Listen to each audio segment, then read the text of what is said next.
everyone, welcome to the very last episode of the first season of Bscene TV. I'm very excited to wrap up our first season, of course, with celebrity guest from WWE, David Hart Smith, and he just got back from Japan and the UK, is that right?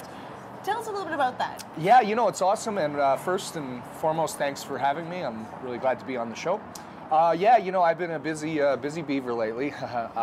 Just got back from Japan. I've recently won the NOAH Tag Team Championships back there for the tag team division. And then went and did some comic conventions over in Wales and over in Newcastle in the UK. Always great to be back in the UK, my father with his heritage, and well, helps always having a British passport too. So. Absolutely. So describe a little bit about your family legacy as well.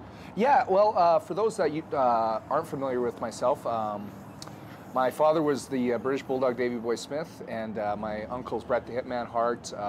My grandfather is Stu Hart, and also I have the Stu Hart championship back there. I won at the X-Fest last year right over here in Fort Calgary, and yeah, wrestling is in my blood. The Hart House, the famous Hart House, is still up. Unfortunately, it's been sold, but it is still up. It's, I think, one of the oldest homes in Calgary, still going, over 100 years old. And yeah, you can catch me in Japan wrestling, and also I was a star in WWE for about 5 years as well, and Japan's going really good for me, so yeah. Fantastic. Well, that's so exciting, and I'm really happy to have you on board with Bscene TV. And she's happy too. This is JoJo. You know, it's great for me to be able to share my experiences, not just as a producer and a host for Bscene TV, but I've had so many wonderful guests upon my show, yourself included, and you're probably familiar with two other famous WWE wrestlers, Rick Titan and Hulk Hogan. They were featured guests on my show. Very nice. But some of the other amazing guests were Bearcat Murray, Eric Francis, Kenton, who was drafted into the NHL, Nick Lewis, who was a fantastic co-host for several episodes, especially during his second Grey Cup win. We also have Susan Schuckard, the mom of the NHL superstar Jerome Iginla. We had Terry Grant, the man tracker, and inspirational Kevin Davey. If you've got a dream, I don't want anyone else to have to go through a tragedy before they realize that dream. Oh, well, that's quite a list. You've had some awesome guests, and you know, like I said, it's awesome. I'm really privileged and honored to be on your show as well. Hopefully I'm a good addition. You are fantastic. Okay, good.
Well, you know, I know nobody's perfect, so there must have been a few bumps in the road along your career, right? Absolutely. No production goes as smooth sailing as we always expect it to. Well, would you like to talk about that, or maybe show us? We are wrapping up our premiere episode of Bscene TV. Am I out of the shot? You went a little too far. Okay. My hair has a mind of its own. Yeah, I mean, hi.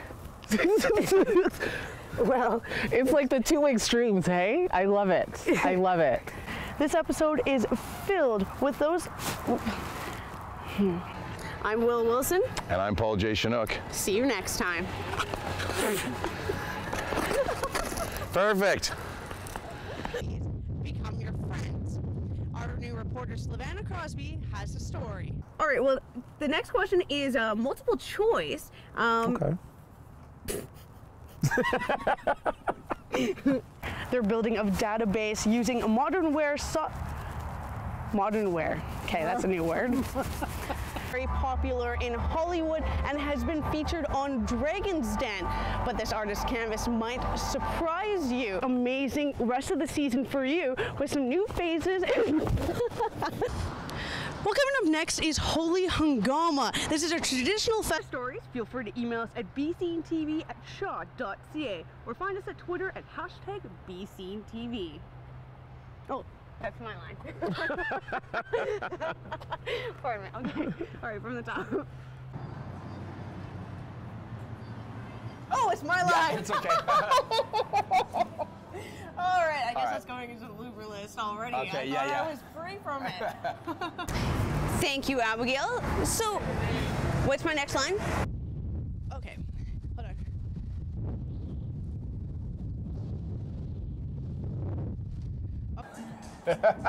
Well, I gotta say, it looked kind of windy in one of your shots. Well, tell it's us pretty about that. windy today, too. She agrees too. Yeah.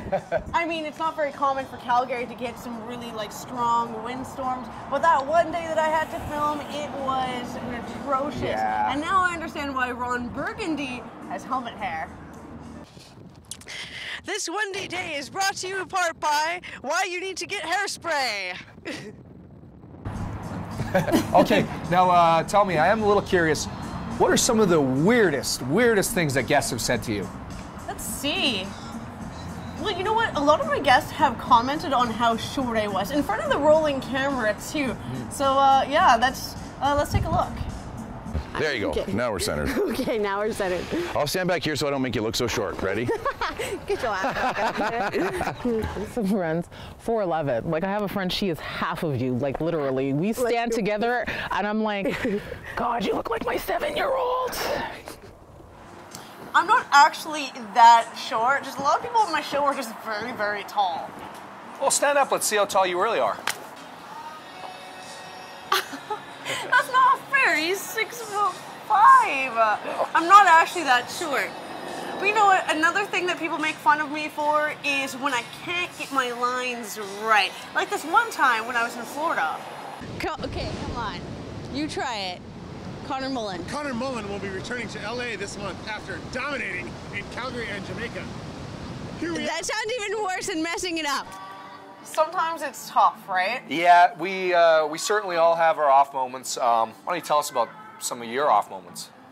Well, let's see.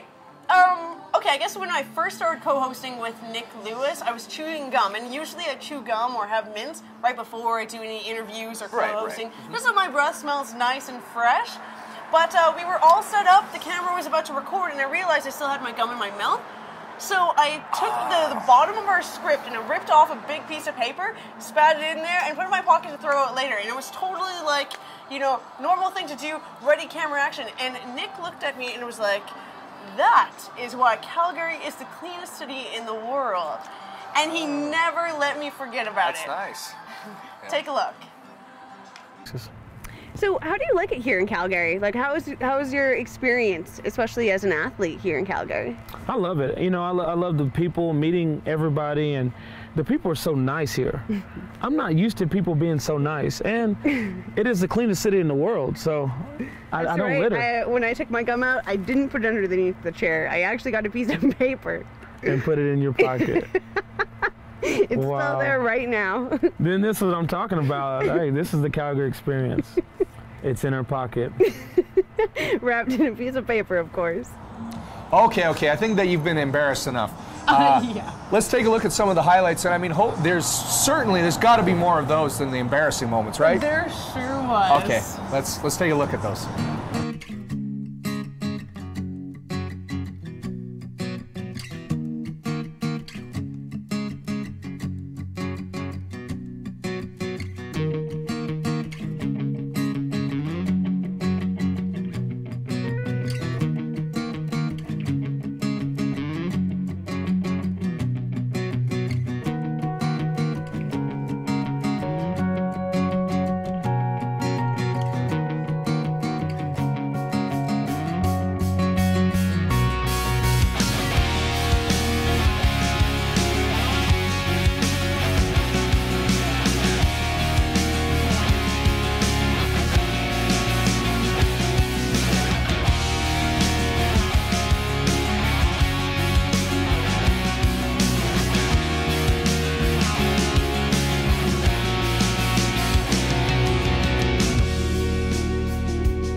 Coming up is another TV host and famous Vogue model who is now an accomplished author. She had an amazing, amazing book release hosted by our famous and talented Will Wilson.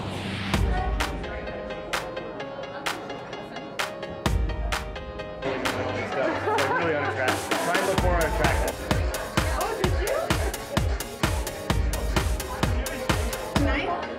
That you pick them up. We've got lots of people lining up. Going on here, of course, you can get some pictures. This is a very special night for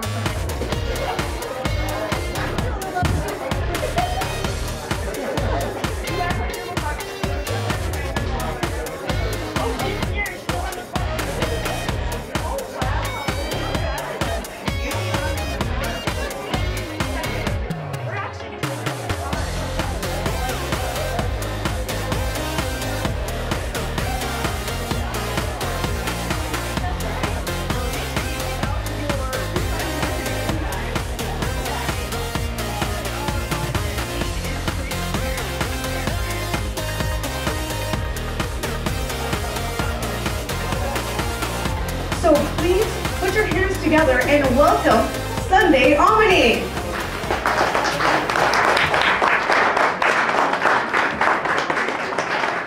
How has being a Uganda refugee influenced your life? It has greatly, big time. I would have to say that when I go back home to my country and I come here, I see just how privileged I am because I have a lot of relatives back home in my country that would never have had the opportunities that I've had. They're smart, you know, they have the passion, they have the drive. But I feel blessed to be a Canadian, and I feel blessed to be present here. But being here and being back home has allowed me the opportunity to see both sides of the world, right? I mean, in my culture, when I go home to my parents' house, I'm an African girl, you know? That's my roots, I'm an African woman, you know?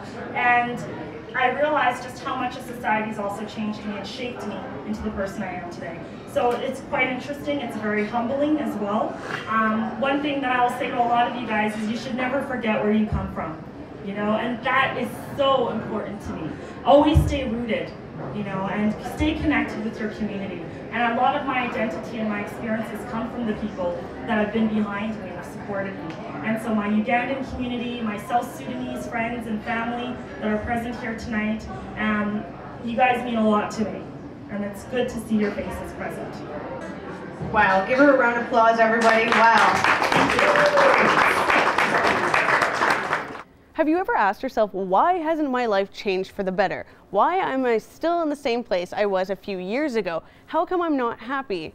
Well, our next guest, Sunday Omony, has the solutions you're looking for. Recently publishing her book, it goes into depth about how self-doubt and fear can prevent you from living your life to the fullest, based on some real-life, powerful experiences. Thank you so much for joining us today. It's a pleasure, Will. Thank you so much, and congratulations on your show. Thank you. So we're both Shaw TV ladies, it's almost concluding for the whole season. So can you tell us a little bit about who you are? Well, I'm Sunday Omony. I was born in Uganda, came here in the early 90s in 1991, and this is basically my second home. Calgary, Alberta is where my dreams have actually been able to come true, along with my siblings and my family. So can you tell us a little bit about your book and what inspired you to write it? You know, that's really interesting. A lot of people ask me that question, Will. It was 2 years ago, 2012, I was always invited to go out and speak to teens at schools about bullying, body image issues, and yeah, how to overcome obstacles, philanthropy, leadership. And I actually thought the number one thing that I was always asked all the time was, you know, how do I become more confident? And how did you become confident as a plus-size model? And I just thought, you know what? I feel like I could, you know, share a lot more with the demographic that I was talking to. And a lot of them were just young people. So originally when I started writing and jotting down, I actually wanted to just write the book for a lot of teenagers and young adults that were going through some of the things that I actually faced coming here to this country. And it was actually with self-esteem. And then later on with body image issues and confidence and so forth. And that's pretty much it. And it was actually last year that I decided to actually share more because I wanted to focus more on like issues with self-esteem and confidence, but I just felt like I had to make it a little more general, more broad, not just only for the teenage soul, but also for the adults. Because honestly, what I've realized is not only do teenagers face issues with confidence, you know, I've met people who are 50 years old that have issues with, you know, being confident in themselves and knowing their self-worth and what they're worthy of. So taking those examples from your experiences with a lot of the public, how were you able to write a book based on that, and how you could speak to them in a more deeper level through your book? Well, I think, you know, being vulnerable and sharing your own story is really vital. And in the book, I share a little bit about how I was, because honestly, before I became a plus-size model and a TV host and, you know, somebody who is a community activist, I wasn't confident in myself as well. You know, it took many years for me to realize that I was worthy, and I was worthy of accomplishing my goals. I was good enough. And that's why I titled the book More Than Good Enough.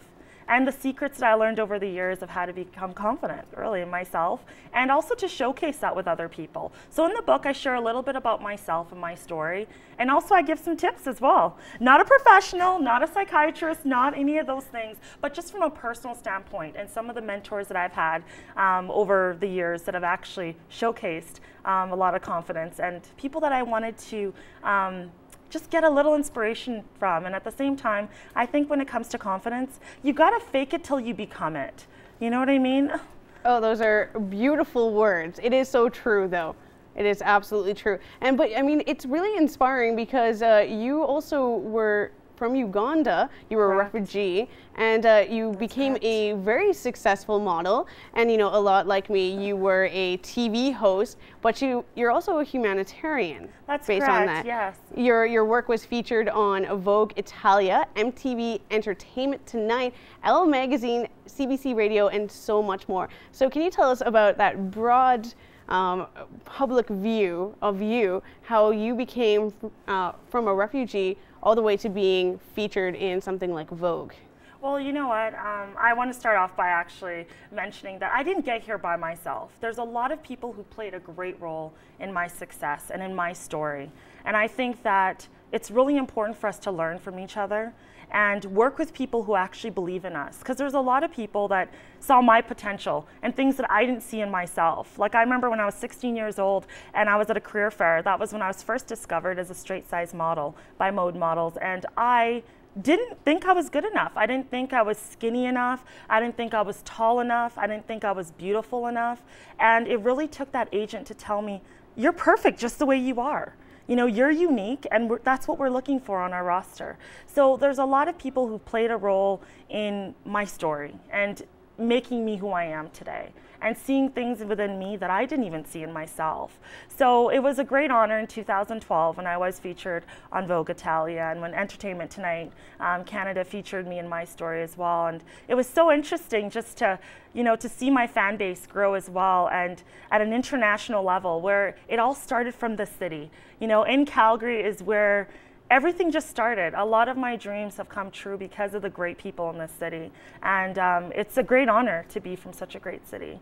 And so, taking your experiences through that, how do you believe you can help people maybe going through something completely different, but could learn from what you have to say and what you've learned? Well, I think what's really important is I've been there, you know what I mean? My background, I didn't grow up with a lot. As you mentioned, I am from Uganda. I've had to face a lot of obstacles to be where I am. And the struggle is real, quite frankly, but I can identify with that. And even throughout the years with any success that I've had, I've still remained grounded and humble, and I think that that's really important. You know, when you can connect with somebody and still have, you know, the same level, regardless of whatever backgrounds we are from, I think that our dreams and our goals and things that we want to accomplish in life are all valid, and it's all important. And I also have a story just like they do, and I think that that's what the relationship is, because my fan base is very broad. I mean, it's very broad. I mean, I have people from my village in Africa that write me and say I'm an inspiration for them, and I just hope to do more. I really do, and I hope to work with like-minded people who believe also in my story and my goals and the things that I'm doing. And where would you like to see that go from now? Well, in the future, my goal is actually to work for like the UN. I really think that, you know, modeling is great. I'm 29 years old. I'm turning 30 this year in April. And, you know, I think that it's really important, just like with my TV show on Shaw TV, the Sunday Omony show, it's really important for me to challenge myself. And I think that why not? Why not? I feel that I've done a lot already in that field in modeling, and I think it's time to change it up a little bit, right? And explore and be able to give my talents into, you know, different things. I'm a woman that wears many hats, so why not? That's really my goal, is to help make a bigger difference in what I'm doing right now. And yeah, that's really exciting. And to imagine going into the UN, that's a really big and important role in society. So what can you see yourself doing for the UN? Well, I think that, for example, coming from, you know, the war-torn region of northern Uganda, if you know the history of that, I think that it's really vital, the opportunities that I've had. It's really important to give a voice for the voiceless. You know, I get a lot of emails and messages and things that I could support, and I really think that with that kind of platform, I'll be able to not only, you know, travel a lot more and, you know, understand and learn about different people's, you know, way of life and their experiences and some of the things that they kind of want the world to know. And I feel that I could do that with sharing it with just my fan base. And I think the UN is a great organization. And so, going back to your book, how do you feel that stacks up to a lot of your other accomplishments? Wow, let me start off by saying I'm not a writer. I'm not a writer, but I just felt, well, I did pretty good in English actually, but I wasn't as confident when I started writing the book, because I thought, you know what, you know, I still have a long way to go, but I wasn't necessarily trying to write a memoir, but I just thought it was so vital to share, and I felt like this is the time, you know, this is the time when I'm still connected and I still have the opportunities to go out and speak to a lot of teens and, you know, young adults. This is the time to share my story and to leave them with something after I'm done my presentations. What is one of your favorite parts of your book? I would probably say the time that I realized that I was good enough. And that all started off with me kind of trying to, when I had gained weight, I started off as a size 4, size 6 model. And when I had gained weight, I thought that there was no more room for me in the industry. And I saw the agent that first discovered me actually at the Calgary Stampede. I was trying to dodge her a little bit. I felt so ashamed of the fact that I gained weight, that I was a failure and that I'd let her down. And she told me, I asked her, I said, am I still good enough to be a model? And she said, of course you're good enough. And she said, have you heard about plus size modeling? Maybe that's something you should consider, and we should get you into that. And that's really when my life changed. It really did. Had I remained a size 4, I don't know if I would be even sitting here with you today, right? So it's amazing when I accepted myself and I refused to change who I was. That's when I really started to see my career blossom. Wow, that is really inspiring. And for my last question, what is some piece of advice that you can just give to anyone in the audience today? I think that it's really vital to know that you are worthy. You know what I mean? I started off when I wasn't confident in myself, looking in the mirror and sometimes just telling myself, you are beautiful, you are good enough. And not being afraid to fail. That was my #1 thing. I was so in doubt of my skills and my abilities, and I was always afraid to fail because of what people would think of me. But I started living my ultimate life the moment that I stopped caring about what others thought about me. And I think that that's really important. Go after your passion, go after your dreams. Fantastic. It is a pleasure for you to be here in the studio today. For more information on her book, go to SundayOmony.com and check out her book, More Than Good Enough. Well, it's a big, big congratulations on making it through your first season. Thank you. Be sure to check out season 2 coming fall of 2015.